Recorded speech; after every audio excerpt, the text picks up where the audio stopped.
Si vous avez plus de 60 ans et que vous pensez encore que pour perdre du poids, il faut forcément souffrir, faire du sport à outrance, manger presque rien et passer sa vie à se priver, j'aimerais vous arrêter tout de suite avec une vérité très importante. Ce n'est pas toujours l'effort violent qui transforme un corps. Très souvent, ce sont des habitudes simples, cohérentes, répétées avec calme, qui changent tout. Je m'appelle Isabelle Moreau, j'ai 63 ans. Et aujourd'hui, j'aimerais vous parler d'un sujet qui touche tant de femmes, tant d'hommes aussi, après 60 ans. Le poids qui s'installe, l'énergie qui baisse, le corps qui devient plus lourd à porter, les analyses qui commencent à se dérégler, et cette impression parfois décourageante que l'on ne pourra plus vraiment inverser la tendance. Beaucoup de personnes pensent que leur corps est devenu paresseux, qu'il est cassé, qu'il est condamné à grossir, à gonfler, à fatiguer davantage avec les années. Mais ce n'est pas toujours cela. Très souvent, le corps n'est pas cassé. Il est simplement débordé par des habitudes qui ne lui conviennent plus. Trop de glucides rapides, trop de repas pris sans faim réelle, trop de nourriture tardive, trop peu de temps laissé à la digestion, trop d'aliments qui donnent une énergie courte et réclament ensuite d'être suivis par autre chose. Et c'est là que j'aimerais vous emmener aujourd'hui. Non pas dans une logique de régime punitif, non pas dans la promesse d'un miracle, mais dans une réflexion très simple. Et si le corps perdait du poids plus facilement quand on arrêtait de le dérégler toute la journée?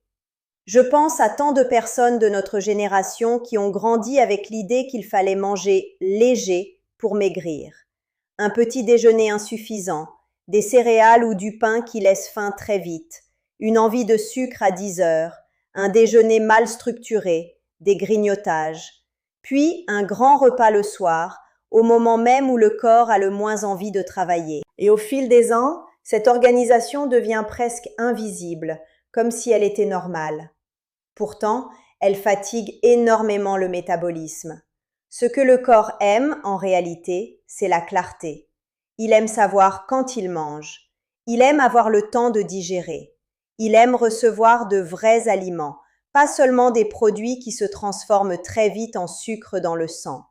Il aime aussi, et on l'oublie trop souvent, être laissé tranquille entre les repas. Beaucoup de gens ont perdu ce rapport simple à la faim. Ils ne mangent plus parce que le corps demande vraiment. Ils mangent parce que l'horloge dit quelque chose, parce que le café appelle un biscuit, parce que l'après-midi appelle un snack, parce que le soir appelle la récompense. Et le problème, ce n'est pas seulement la quantité, c'est la fréquence. C'est le fait que le système digestif n'a presque jamais de repos. Quand on mange, l'estomac se met au travail. Les enzymes sont mobilisées. Les hormones digestives s'activent. La glycémie bouge. L'insuline entre en scène. Tout cela est normal.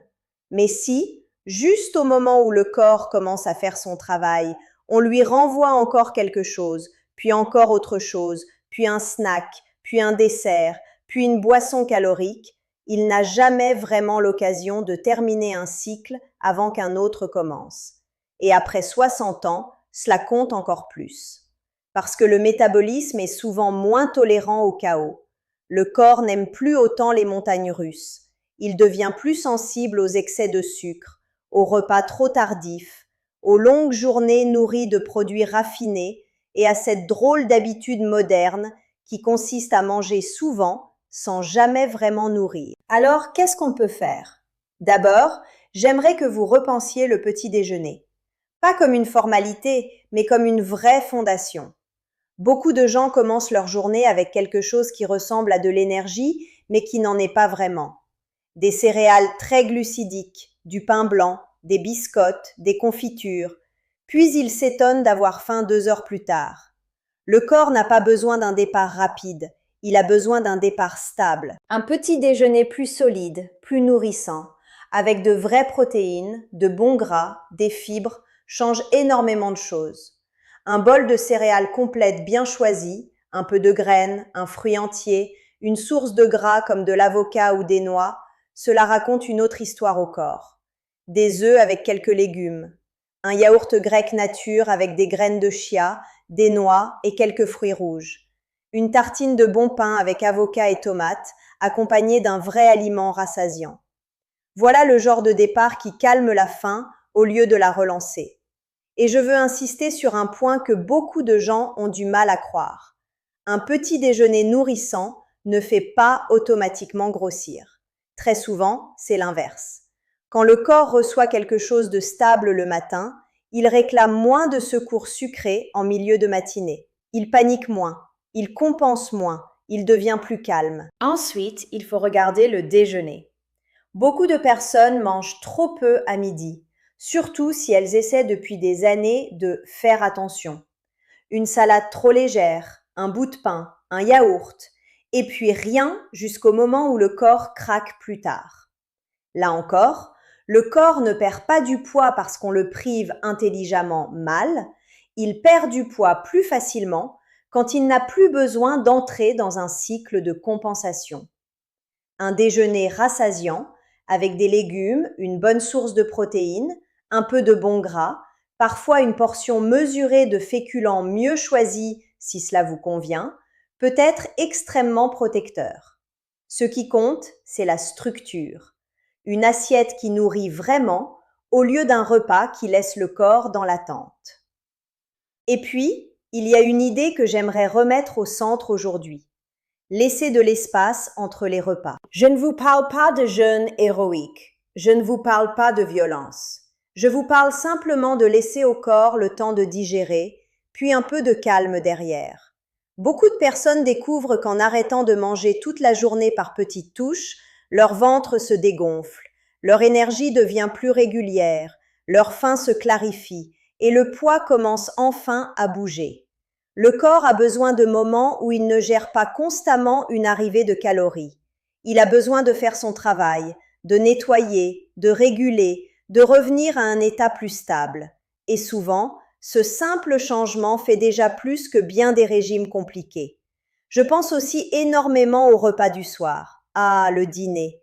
Combien de personnes mangent leur plus gros repas au moment exact où leur corps s'apprête à ralentir? Elles ont tenu toute la journée, parfois en mangeant mal, trop vite ou trop peu.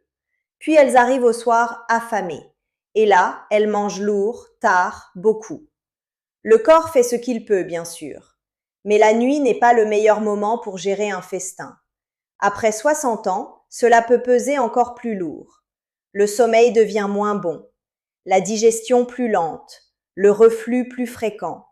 Et le métabolisme aime de moins en moins ces grands repas tardifs.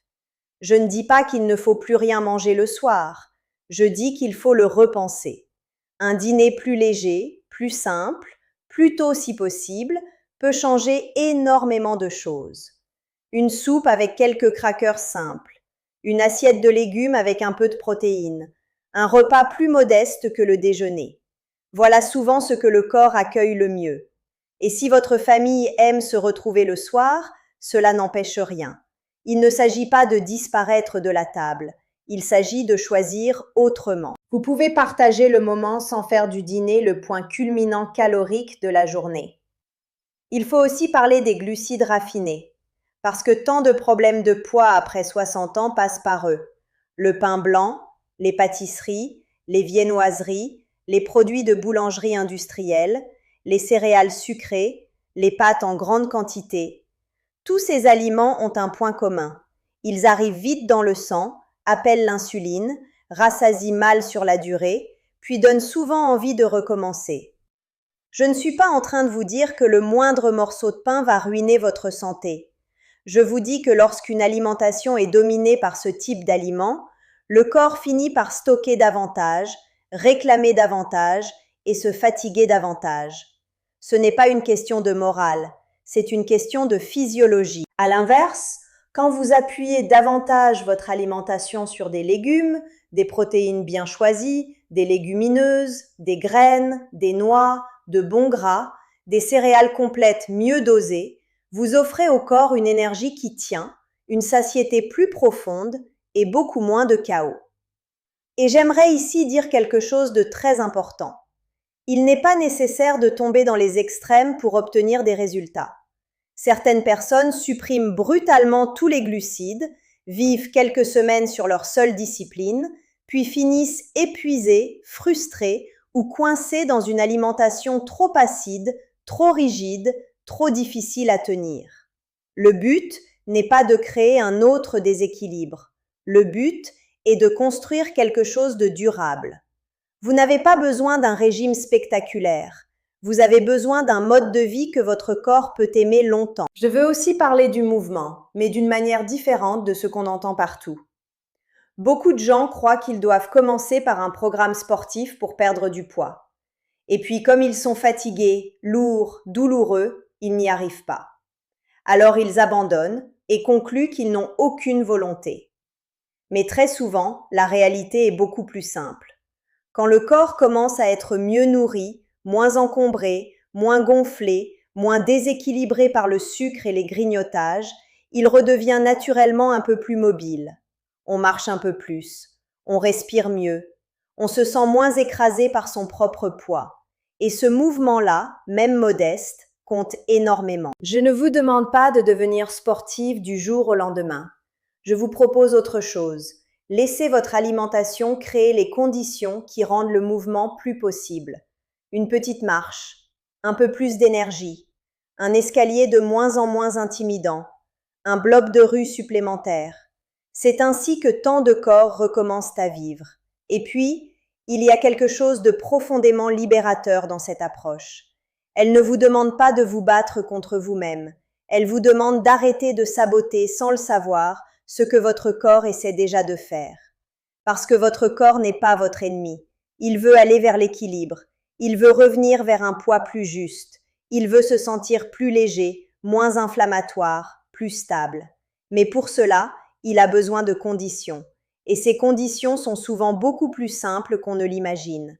De vrais repas, de meilleurs aliments, moins de glucides rapides, plus de temps entre les prises alimentaires, un soir plus léger, un matin mieux soutenu. Je sais que cela peut sembler presque trop simple. Beaucoup de gens veulent quelque chose de plus spectaculaire, une méthode secrète, un aliment miracle, une pilule, une promesse plus excitante. Mais ce qui transforme vraiment un corps après 60 ans, c'est souvent une simplicité répétée avec fidélité. Alors si vous deviez retenir une seule chose aujourd'hui, j'aimerais que ce soit celle-ci. Ne cherchez pas d'abord à brûler plus. Cherchez d'abord à dérégler moins. Donnez à votre corps des repas plus stables. Réduisez les glucides qui appellent sans cesse d'autres glucides. Laissez du repos à votre digestion. Mangez plus légèrement le soir. Et observez ce qui se passe. Observez votre faim, votre énergie, votre ventre, votre sommeil, votre poids, votre envie de sucre, votre sensation de lourdeur, votre capacité à bouger. Vous verrez peut-être quelque chose de très émouvant se produire. Non pas une transformation violente, mais un retour. Un retour vers un corps un peu plus fluide, un peu plus calme, un peu plus coopératif. Et cela, mes chers amis, vaut beaucoup plus qu'une guerre contre soi-même. L'âge n'est que le début. Et parfois, le début d'un vrai changement ne commence pas dans une salle de sport. Il commence dans la cuisine, dans l'assiette, dans le rythme des repas et dans cette décision tranquille de enfin travailler avec son corps au lieu de lutter contre lui.